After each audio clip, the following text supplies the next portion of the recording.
What's up guys, Plexi here. Today I'm going to be giving you 25 tips that every new person to Path of Exile should know. So we'll get right to it. First one is you can get chromatic orbs from tossing a 3-linked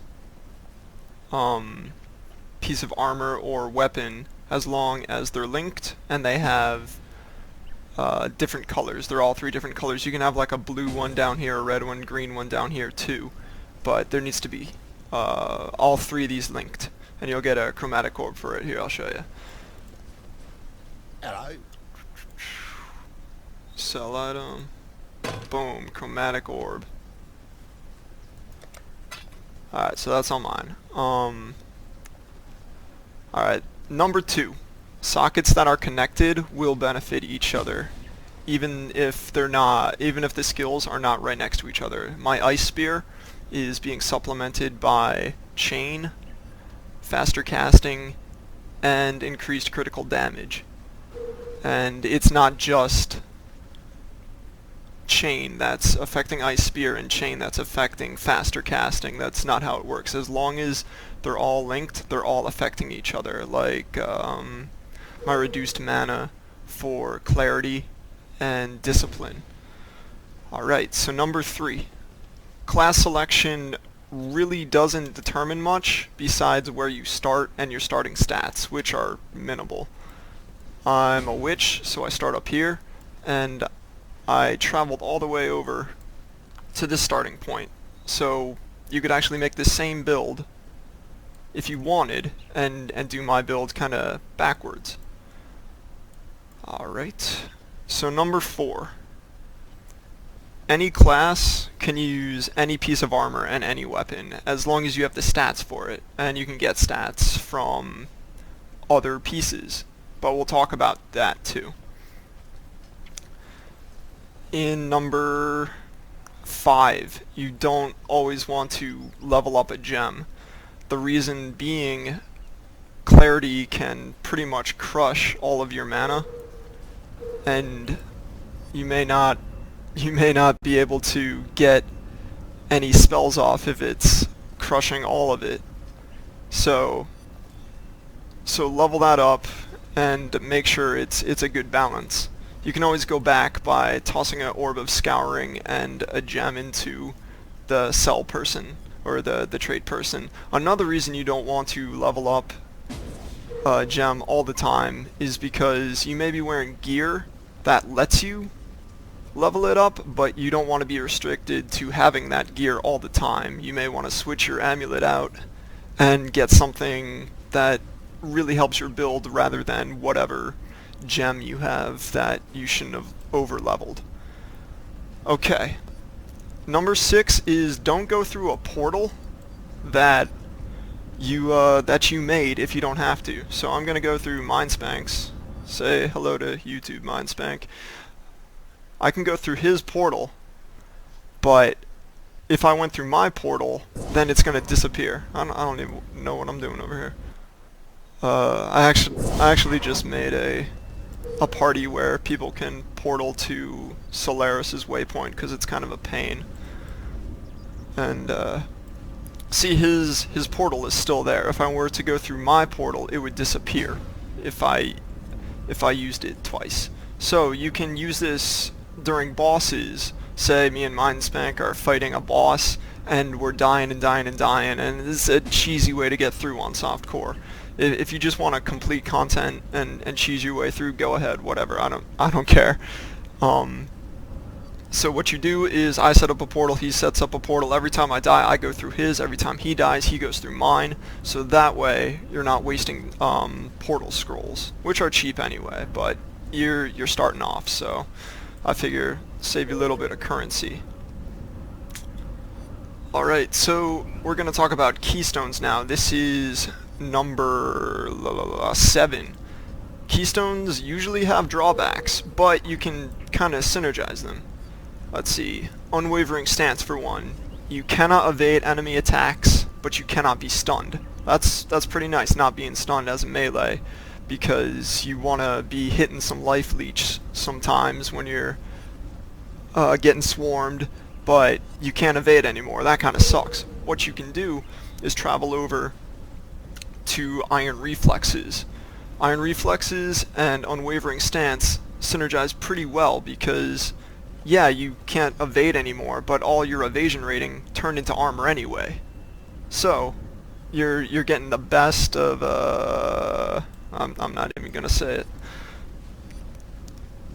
But yeah, that really synergizes well, and you can figure out your own Keystone paths that you want to do.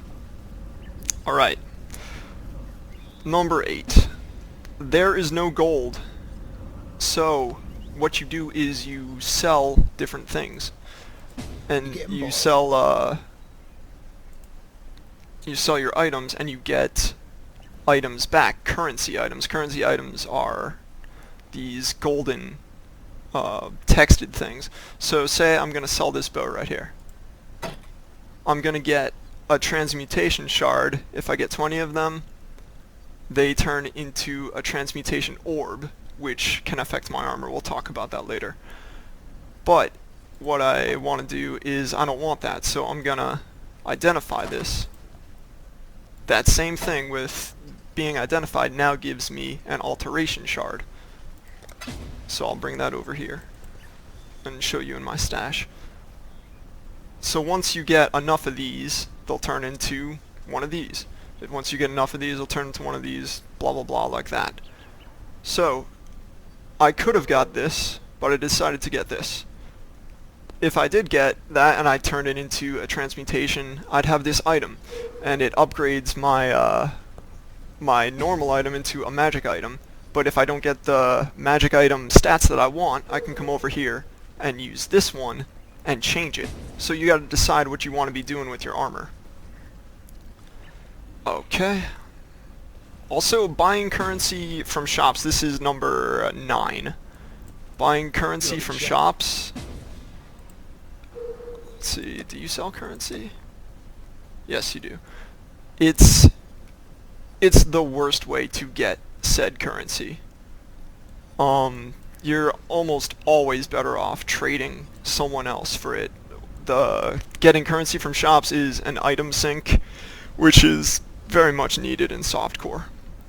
So trade around. There's got to be someone who needs your chaos orbs for your alchemies, or for your orbs of regret that you want, or whatever. Let's see, number 10. Popularity of builds is going to determine how the value of gems and uniques and any armor really have value in this game. Right now, these totems are pretty overpowered, so spell totem is going for a lot of money, or for a lot of currency, or whatever. So what you want to do is hold on to your gems, because you don't know when you have a ridiculous amount of space in your stash, so you might as well keep your gems, because who knows, maybe that crappy gem right now will be a flavor of the month later, and you can get some nice stuff for it. Okay, 11. Whites aren't worthless. Let's see, we're gonna do that right now. So this white, say it was connected, it has these 3 links in it, and you wanna turn it into a better item. You can basically find crappy normal white items that have good links, and you can build them to be the best items in the game. I'll show you how this works. These armor scraps over here, you want to start with them first, or whetstone. It gives +5 to the quality. So what we're going to do now is toss a transmutation on it, and now I get, it's a blue, but maybe I don't like this blue. I can use an alteration to turn it into something different. It's giving me more cold damage now, and it's a nicer bow. I'm not going to use it, but this is just an example.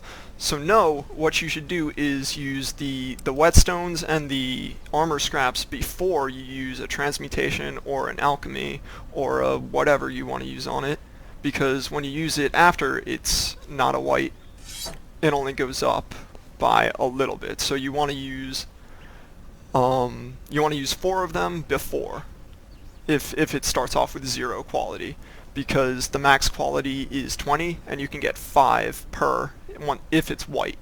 So just know that. Alright. Number 12 is about the desync in this game, and a quick fix for that is typing in OOS, and it's gonna fix it, at least for a little bit. It will go back, but a kind of problem in this game is the desync and the latency being a little jumpy all over the place sometimes. So you can look at this screen by pressing F1 too. That's a freebie. Enjoy. Alright, number 13 is if you die in hardcore, your character and what they have is transferred to softcore. So you want to put stuff in your stash if you want to save it for other hardcore characters, because your stash in hardcore is going to stay in hardcore, but everything on your character is going to go to the softcore league, where everything is it's harder to get your items from softcore to hardcore, because in hardcore what you can do is just toss items onto a mule, kill it, and put that in your softcore stash. You can't do that as easily. You're gonna have to find some trade barrier around it if you want to move stuff to hardcore. Alright. 14 is hardcore is losing items from this happens sometimes. Alright, well, hardcore is losing items from the economy every time someone dies. Like anything that they're holding, it's gone from the economy, so it has that economy sync on it. So it's items that have a certain value in hardcore are not going to have the same value in softcore. In hardcore, things are going to be worth more. So know that going into it. Don't expect to be paying the same price for stuff if you're first into softcore. Alright, 15 is Evasion is currently the worst defense stat, so, you know, build around that now.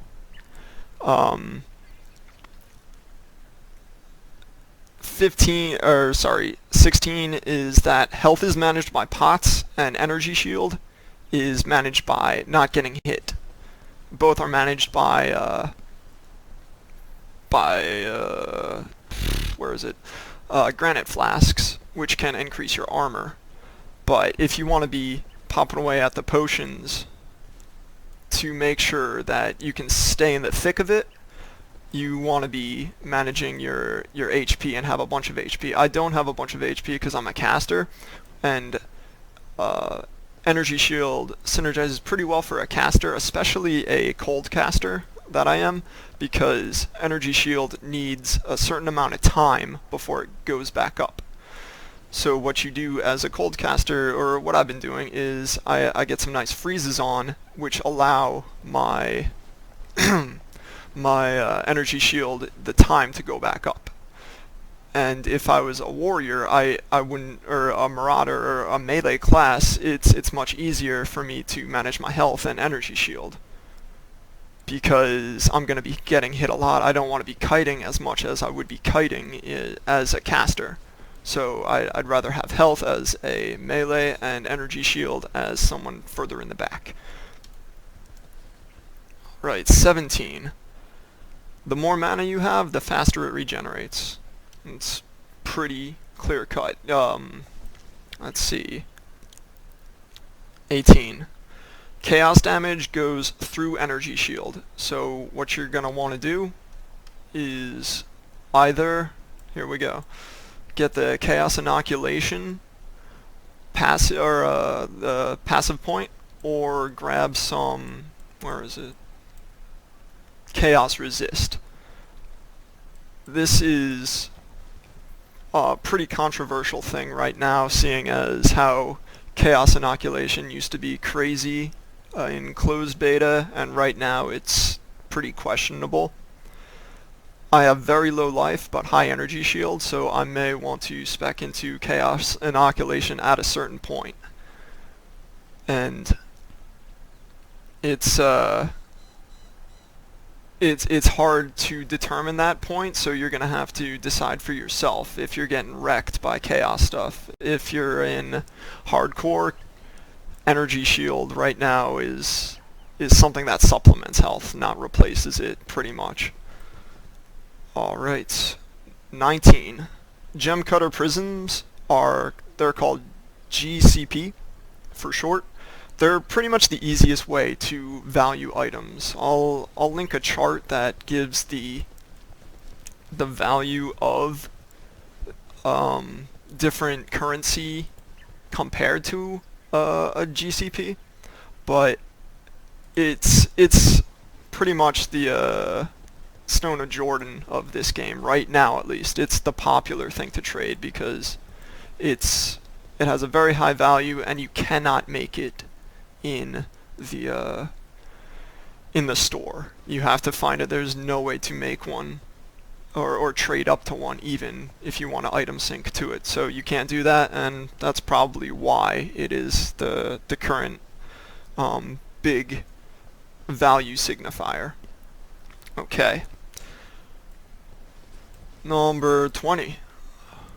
The current safest places to level, this is good for hardcore, are on the ledge in Act 1. Where is it?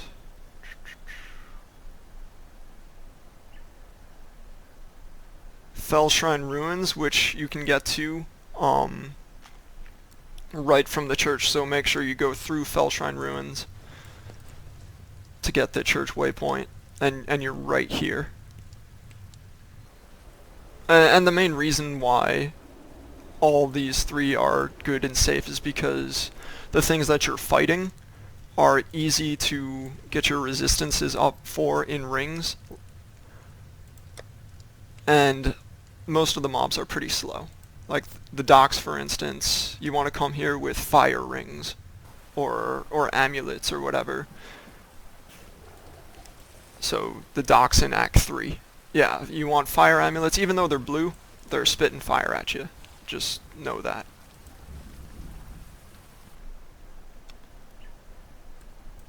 Okay, so 21 is...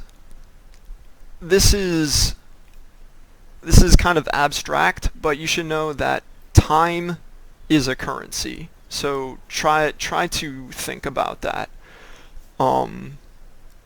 in everything that you do. I don't have a great example for it, but I guess a suitable example is are you going to try to get a whole bunch of orbs of regret by trading for them or scouring up to them at the shop, or are you just going to re-roll a new character who's going to be collecting all sorts of items during that time? So make sure you're using your time effectively, because it's a form of currency pretty much. So consider it that way. Alright, number 22 is plan your passives ahead of time, because like I said, respecking is pretty expensive. It's going to cut in on your time. It's going to cut in on trying to trade up to those orbs of regret that you don't really want to use because they're so expensive. Alright, 23 is weigh the Bandit quest. The quest rewards. A bandit that's going to give you 12% casting rate. You don't want to kill that bandit if all you're going to put that into is a 3% casting rate point. So, or the one that's going to give you 8% resist to all. Like, if you're just going to spend the point that you would get by killing all them on something on something lesser, you really should have chose to help them out. Okay, let's see. Number 24. The less you travel on the passive tree, the more bang for your buck you're getting. You don't want to get too many of these regular stat points. You should only be using them for travel. You're probably not going to run into a barrier that says you need a whole bunch of intelligence to use an item if you're in an area where you're speccing into magic type stuff anyway. So don't travel too far usually. This is just in general. Of course, there are going to be crazy builds that hop all the way up to Chaos Inoculation from Templar and all that, but as a general rule, you don't want to be going too far out just to get keystones because they sound cool. You want a nice basis at least somewhere. And number 25 is you're probably going to screw up your first character, at least. I did. I thought, hey man, I'm going to be cool, I'm not going to do a cookie cutter build, and I'm glad I didn't, and I have a character that gets wrecked in Merciless. But this character is doing okay, and this is my second character that I made that I made all by myself, and it's just more fun to do that than build a cookie cutter for me. Like, yeah, I could go and grab Crip's Wand Templar, which I might sometime to have fun with, because I know he theory crafted the heck out of that thing. But I enjoy making my own guy, and it's okay to mess up, because leveling is really, really fast in this game, so don't worry too much.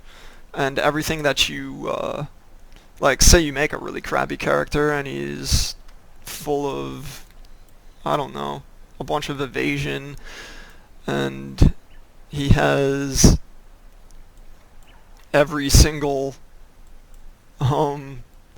type of damage that he's good at, and he's not really specified for anything. Like, he has lightning and fire and frost, and yeah, he's gonna be good against the stuff that have resist to 1, but that's all he's gonna be good at.